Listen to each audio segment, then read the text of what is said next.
प्रिय भक्तजनों, आज हम सुनेंगे गंगा दशहरे की व्रत कथा और विधि। जेठ सुदी दशमी को जेठ का दशहरा आता है। गंगा दशहरे के दिन सुबह गंगा जी में नहाते हैं, गंगा जी की पूजा करते हैं और गंगा जी में दूध और बताशे चढ़ाते हैं। जल, रोली, चावल, मूली, नारियल, दक्षिणा, दिया चढ़ाकर धूप और दिया जलाते हैं। गंगा दशहरे के दिन आपके घर में जितने पुरुष बेटे हों उतने जनों का 1.25 सेर आटे का चूरमा और पूरी बनाकर हनुमान जी की पूजा कर सारा चूरमा पूरी अपने नौकरों और ब्राह्मण में बांट देते हैं और इसमें से रात को बासी ना रखें तथा घर का कोई भी सदस्य उसमें से चूरमा पूरी ना खाए।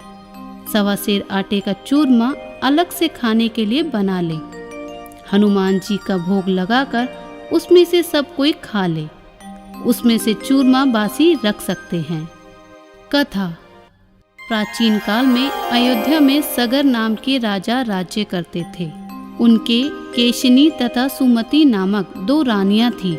केशनी से अंशुमान नामक पुत्र हुआ तथा सुमति से 60,000 पुत्र थे। एक बार राजा सगर ने अश्वमेघ यज्ञ किया।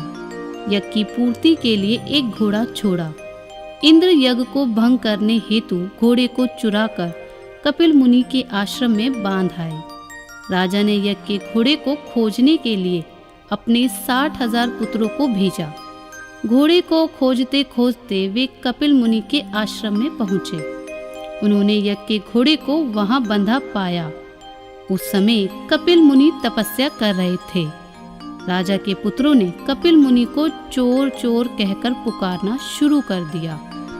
कपिल मुनि की समाधि टूट गई तथा राजा के सारे पुत्र कपिल मुनि की क्रोध अग्नि में जलकर भस्म हो गए। अंशुमान पिता की आज्ञा पाकर अपने भाइयों को खोजता हुआ जब मुनि के आश्रम में पहुंचा तो महात्मा गरुड़ ने उसके भाइयों के भस्म होने का सारा किस्सा कह सुनाया। गरुड़ जी ने अंशुमान को यह भी बताया कि यदि इनकी मुक्ति चाहते हो तो गंगा जी को स्वर्ग से धरती पर लाना होगा।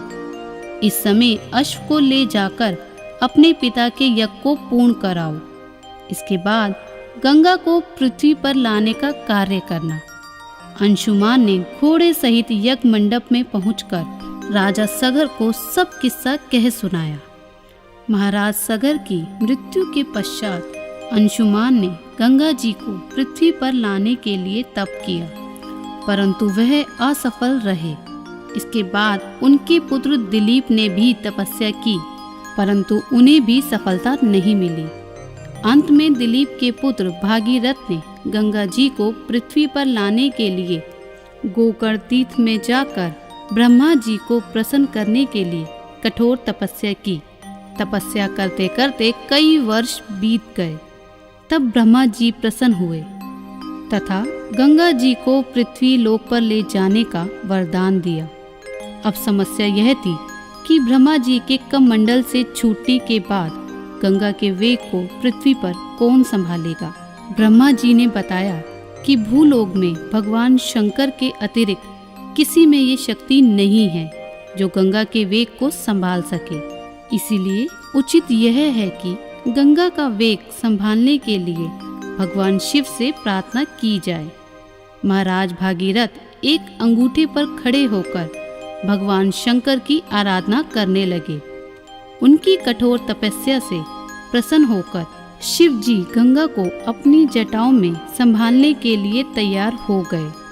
गंगा जी जब देवलोक से पृथ्वी की ओर बढ़ी तो शिव जी ने गंगा जी की धारा को अपनी जटाओं में समेट लिया।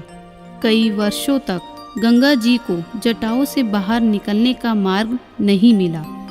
भागीरथ के पुण्य अनुनय विनय करने पर शिव जी गंगा को अपनी जटाओं से मुक्त कराने के लिए तैयार हुए। इस प्रकार शिव की जटाओं से छूटकर गंगा जी हिमालय की घाटियों से कल कल निनाद होकर मैदान की ओर बढ़ी। जिस रास्ते में गंगा जी जा रही थी उसी मार्ग में ऋषि जहनु का आश्रम था। तपस्या में विघ्न समझकर वे गंगा जी को पी गए। भगीरथ के प्रार्थना करने पर उन्हें पुनः जांग से निकाल दिया।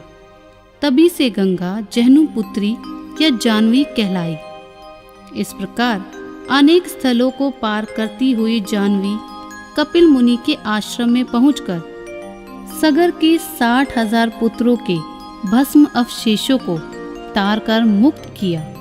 उसी समय ब्रह्मा जी ने प्रकट होकर भागीरथ के कठिन तप तथा सगर के 60,000 पुत्रों को अमर होने का वर दिया तथा घोषित किया कि तुम्हारे नाम पर गंगा जी का नाम भागीरथी होगा। अब तुम जाकर अयोध्या का राज संभालो। ऐसा कहकर भगवान अंतर्ध्यान हो गए। जो भी इस कहानी को कहता या सुनता है उसकी सब मनोकामना पूर्ण होती है।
कष्ट हरो माता।